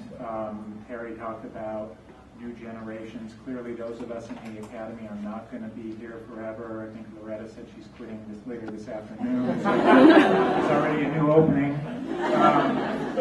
And I wouldn't want to minimize the funding question, especially in a PhD program. So that's important. Many of you are getting financial assistance. I had to get financial assistance for both an MSW and a PhD, so it's not a trivial issue. But it's something that Charles is talking about. It's possible you can reframe your topic, but there's also a difference between getting funding and just finishing. So is there a way in which you can find allies at Pitt or in some other institution, 1 or 2 allies who can help guide your macro topic to fruition? That might be all it takes to get through the hoops. And it's especially salient question because I'm working with a number of PhD students who are doing macro topics, and even at a school with a CO and a policy practice and an admin curriculum, these students have already been challenged in terms of whether or not their topics are relevant, doable, maybe even more so because they want to do international types of research. So I'm happy to talk with you later this afternoon, and I would suggest you talk to Tracy or others and see how can you find some support in your specific school. But it's also a question of those of us already in schools, we need to be willing to challenge some of that orthodoxy and to pave the way for students to be able to come in and do whatever type of research you want to do that you think is relevant, and just be willing to live with that. Yeah. Do we have any other questions before we break? We'll do one more question and then we'll break. I'm a student here at Silverman, and I'll out myself as being within the clinical box. And I feel like Dr. Files, you talked about holistic approach, and that's something that I've been thinking about a lot throughout this past first year. And the us and them mentality, and how I feel that that can be very destructive to the work that we might all be wanting to move towards. And it's been challenging for me to find a way to blend because of the boxes and because of the way that the curriculum is set up. And I was just curious, you touched on it a little bit, we've all kind of touched on it, if you could speak a little more about the holistic idea, or what that could potentially look like, or how you've thought about it. Yeah, I could just maybe talk a little bit about sort of some of my experiences and background in that regard, and having gotten my start in a grassroots feminist domestic violence organization that was a social change organization. So clearly we were doing sort of all levels of intervention, micro, meso, and macro kinds of intervention, but it had a clearly social change orientation. And so we saw that social change orientation through in the way that we interacted with the women, in our policies within the shelter house, as well as how we organized ourselves as an organization, and then finally how we engaged with the community. So for me, it's sort of a value system that permeates no matter what your area, what level of intervention it is. It's sort of a central value orientation. And so for this organization, it was clearly an anti-oppression organization, and we all made the same amount of money. We didn't have an executive director. It was a non-hierarchical organization. We made our decisions by consensus, and that's sort of where my roots are. And so my whole career since then has been largely a disappointment after being able to operate in an environment like that was thank you to be able to feel so empowered in that kind of environment, and then to find myself in these kinds of hierarchical environments that are so disenfranchising, etc. So for me, it starts with, to me, it always starts with the organization. It always starts with the values and operational procedures and policies of the organization. That's sort of the heart of it, and then the work sort of flows from there. Okay, just before we break, just a couple of quick announcements. A reminder, outside is the ACOSA table. They have a ton of literature about the organization and how you can get involved as a student for very cheap, much less than an MSW tuition. And also, in the middle of Dr. Piles and Dr. Harding talking, Dr. Rothman emailed me and wished us all success. So he is thinking about us from LA, and I just, if I may say, I think that reflects the importance of what we're doing here today and the importance of the work we'll do after today because of what's happening. So with that, let's try to be back by 2:40. All right, the restrooms are just right, to make a right out of here, okay? Yes, then when we come back, we'll do the open floor exercises and we'll open space exercises, and we'll explain that to everybody. It's really simple, all right? Thank you. And anyone interested in staying apprised or being connected to the ACOSA Special Commission, feel free to sign up here. Collective activity that lets people release ideas, creative ideas, and leadership within themselves. So we are inviting people through open space to take responsibility for what they care about, and it establishes a place of inquiry, of learning, of reflection, and bringing out the best in ourselves of our ideas and our thoughts. So we are using it because we have a lot of different stakeholders in this room in their own social work education, and we need good thoughts and good decisions to be made about the future of macro social work, and especially about macro social work education. So we decided to use open space. We've done it before in some of our classes, and it really has been a great way to learn other people's ideas and really to think about collectively what can be done together once people really start getting creative and sharing ideas.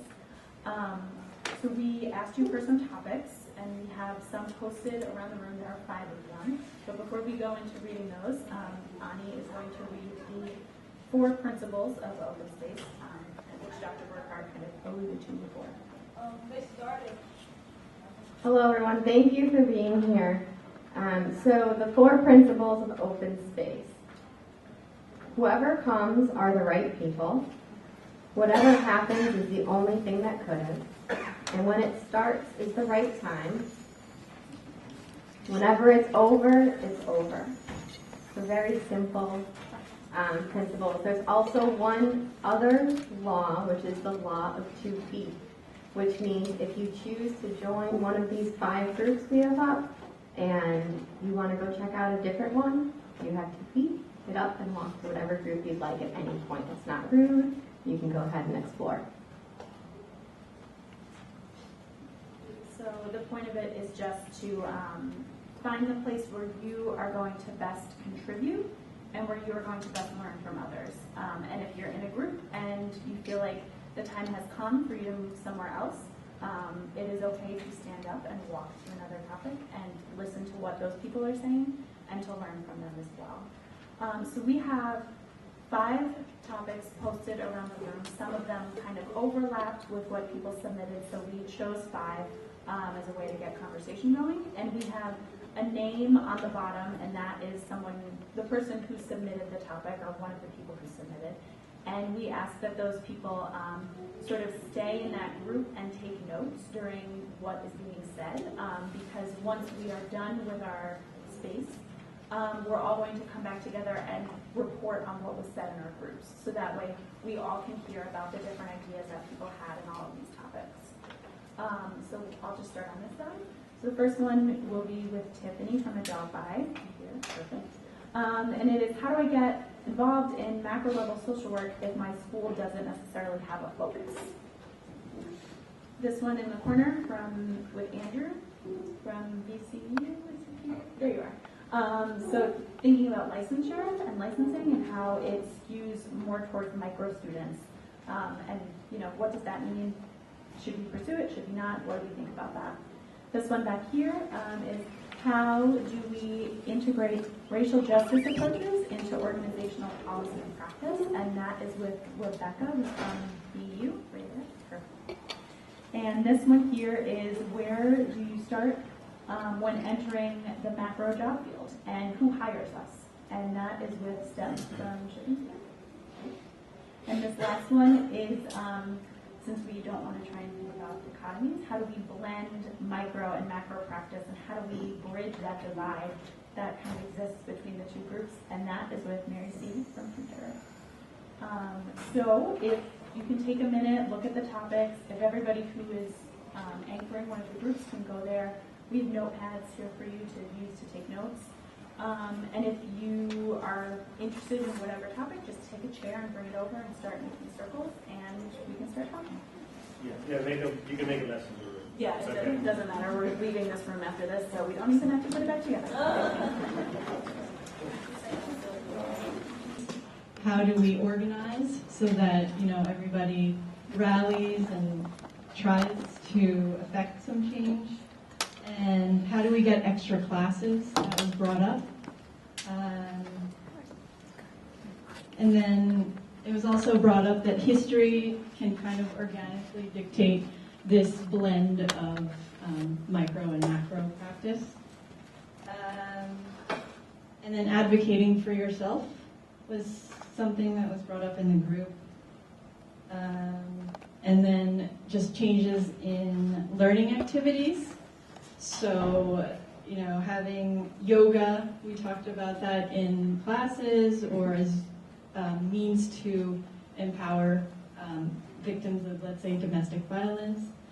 And I don't know what else. Does anybody else want to? Was that succinct? Okay. Thank you for sharing. Do you want to pass the microphone over to the next group? Where do you start when entering the macro job field? Hello? Okay, so our discussion took a couple of overarching themes throughout. One of the first things that one of the logical first places to start is really to start with what we can do as students. And some of the suggestions we had were really to recognize the importance of your field placement, find a mentor, know your interests, and market yourself to those interests. Be proactive. You can't just sit down and wait for a job to come to you. You have to go out there and find it. Try to make connections as early as you can. Get business cards and actually market yourself when you go to conferences and meetings like this. Continue to attend trainings both inside and outside of the field of social work.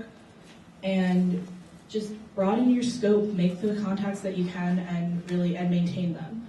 The second really big overarching theme that we had was, what types of jobs can we actually do? I feel like a lot of us fall into thinking macro is one thing or another. There's not really a lot of gray area for us, when macro practice is one of the biggest gray areas that exists.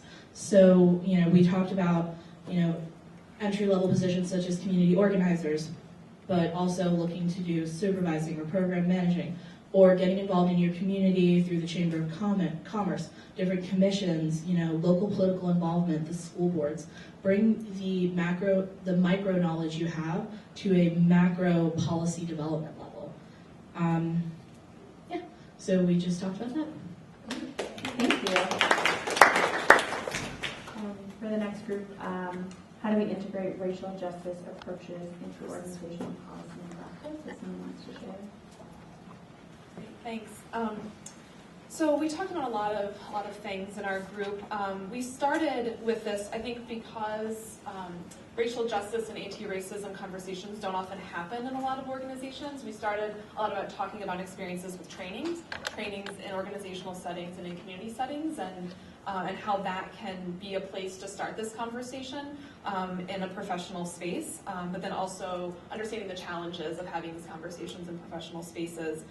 We talked about the importance of really turning the mirror inward, that often social workers and the organizations that we work in are often really focused on the experiences of oppression and privilege in the communities that we're working for and trying to mitigate those without really looking about the way that our own organizations and institutions may be perpetuating that as well. And so really the importance of turning inward, which requires an explicit conversation about privilege and how that plays into organizational and institutional practice.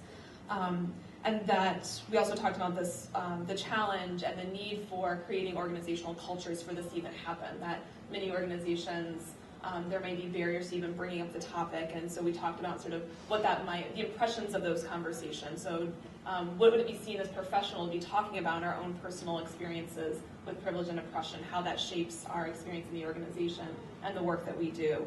And so just challenges on really connecting personal, professional, political work that we do. But then also many people shared experiences, kind of promising experiences of having these conversations, and sort of the need to really tap into our core values and find common ground to really start these conversations with our colleagues and with community members in the field, as well as really thinking about how do we create, someone offered a great suggestion of really talking about accountable spaces rather than safe spaces, and so how to create those spaces for conversations to happen. And then we also kind of posed a lot of questions that we didn't really answer, but thinking about, how do we create these cultures? How do we bring conversations of racism and anti-racism work, not only to our colleagues, but also to the communities that we're working with, and really understanding how our own identities and experiences come into those conversations and shape how we interact, which then we sort of ended with, this is one way that we sort of saw as a blending of micro and macro practice is really how do we blend and really talk about this with individuals, with communities, in organizations, so that we can address racism on how it operates on the multiple levels that it operates. So.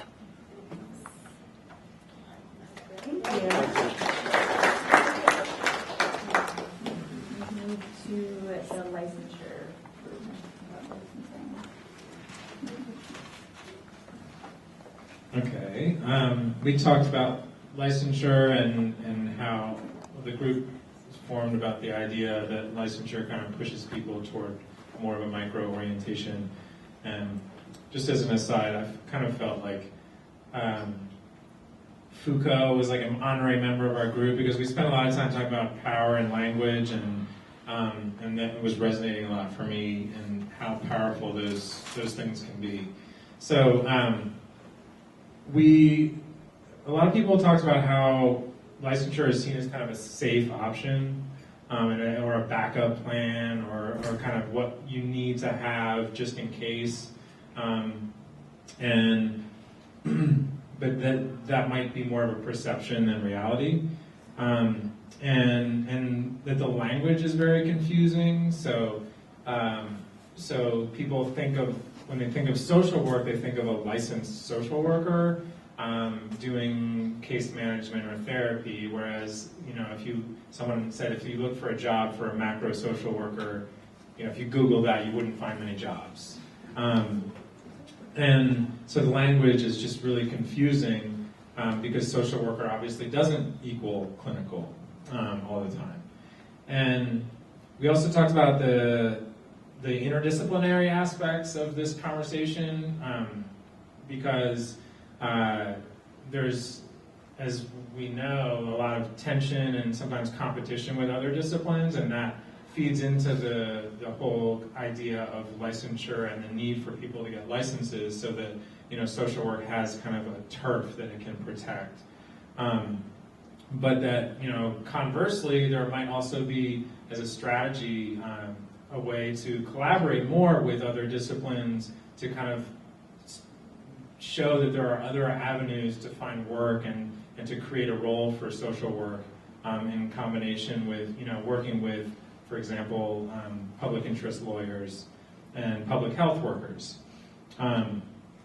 We talked about generalist programs and how they do, in some cases, a better job of not pushing people in one direction or another. And then, again, the licensure need is overblown in a lot of cases. One statistic is that 90% of jobs, you don't need a clinical. You can. This is state by state, but in New York, I guess there's a licensure exam and then there's a clinical license exam, but that varies by state, and so it just gets confusing. But that most jobs really you don't need that clinical license to get the job, and then just sort of this overall sense of there being a besieged mentality within social work, that we need to defend our legitimacy, and that part of that leads to people feeling like they need to get licensed. Anything else? Thank you. And the last group, how do I get involved in macro level social work if my school doesn't have a focus? Hi, that would be me. Tiffany Hall, recent MSW graduate of Adelphi University. One group member suggested that you get involved in grassroots organizations that could possibly teach advocacy skills. But at some point or another, as a social worker, even in micro practice, there will be some level of advocacy that you do, because every client that you encounter is involved in a different system that they may need help with. Also, attending workshops that focuses on advocacy and macro skills was another suggestion. But on a university level, I was advised, and it was suggested that I go to the deans or the powers that be at my university with other individuals who feel the same way I feel, and document everything, put everything in writing, and also get faculty members who are allies who feel the same way you feel to get basically what you want in the school, so that there will be modifying of the school's curriculum, which may be a fight, but I think it'll be worth it if you can show the university that there is a benefit to having a macro practice or a macro level track in the curriculum. What else? Basically, I learned from this gentleman here is change your language. That was a big thing that resonated with me, is changing how you say things. If you use the word advocacy, it can be kind of intimidating to people because they think you're trying to start a revolution and challenge their authority, challenge their expertise, which is not the goal. The goal is just to make something different that could be very fresh and very new to the another generation of social workers coming up. And that's it.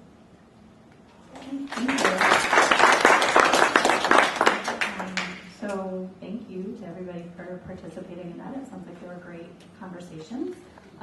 We do ask that everybody who took notes, if you could turn those back into us, because we would like to kind of capture in like a written document and type it up what was said and shared in these groups. So it will be helpful to you, like Terry, who will be serving on the commission, to work a little bit more closely with this issue. Sure.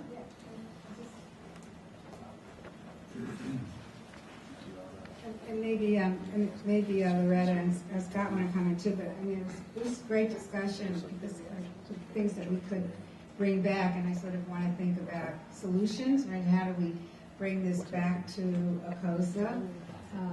And the commission, I think, just a couple of things I want to say. You know, we have the ad to start where the client is, right? So who is the client? If it's your colleagues, if it's the faculty.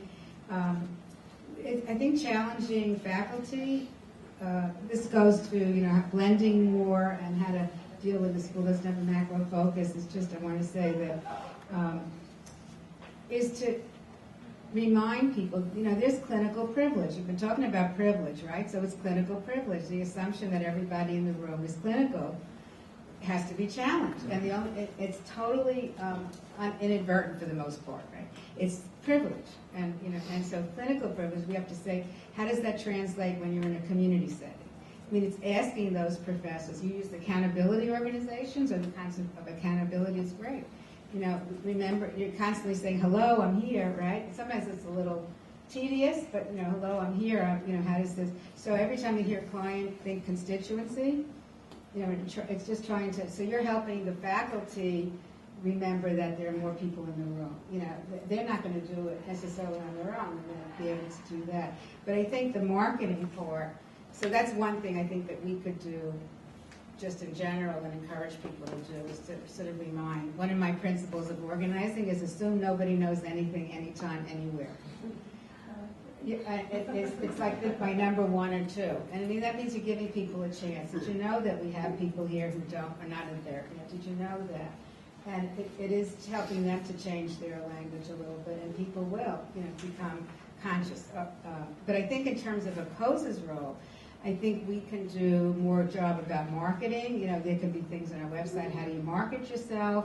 Because yeah, you're not going to find macro. You know, you're not going to find the word macro in a job necessarily, mostly. But I think there are ways to. There are so many wonderful graduates of our school who work in non-traditional settings, and who are leaders and who've moved on all kinds of ways in the profession, outside the profession.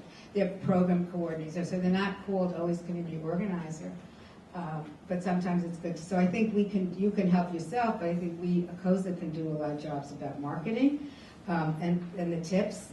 We do a session here every year for our CO students, a sense how do you market yourself, and I think we can start pulling that together in a way that could be available to other schools, and then see how other programs are doing it. And I think the last thing I just want to say now is I was listening that we can take back to the commission is to assume that if you assume they don't know anything, it means that maybe they don't know how to teach this, or what does an assignment in CO mean?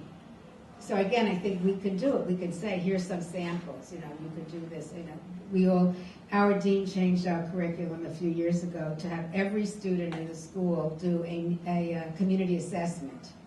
So everybody has to do that. And, you know, it's changed a lot of lenses. And for our CO students, some of it's not enough for you. You know, you want to dig in more. You want to be able to do that. So it is going back to the deans. You know, it's sort of going to the powers that be. Maybe they never heard from a group of students that they were interested in this, or they didn't hear enough. You know, we're back. Hello, now we're back with a petition, and hello, we're back, you know, with 3 faculty members, or, you know, and so on. I mean, it's building that persistence, right? Persistence over time. But I think ACOSA can do a lot to provide the materials, and I think some of, you know, the commission could do this. And And I think in licensing is that, I said this to the group, that there is no difference in who passes the license in terms of what your method is. People pass the license if they take it early, and your study. So if it's more psychological, has more clinical stuff, well, that is our field, So you're learning that, and you can pass it, and you can put the credentials, next to your name if you need them. Many jobs won't require anything more than just the generalist degree license to be able to do that. But I know, do we want a macro license? I mean, do we want to move in that direction? That's something for the commission. It's come up many times. Should we advocate, some standards for a license for macro, just like there is for clinical? Not sure, but it's something that I think we'll probably be discussing this year because it's come up a lot as the, deterrent to do that. So just some things that I just noticed as I was listening that I think we can, the organization itself can address. Anybody else, any other comments? Anybody else? You ready to party?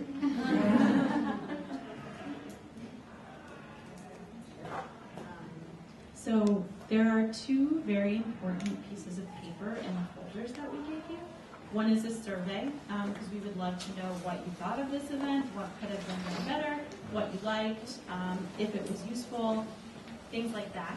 And then the other paper is if you are interested in sort of bringing this network and starting to get other students involved in the macro social work student network at your school, there's a page to fill out with your updated contact information and what school you're at, because we would love, this, again, it's a national student network, but we're a lot of Hunter students running it, and we would love to get students from other schools involved to try and organize and create a bigger presence.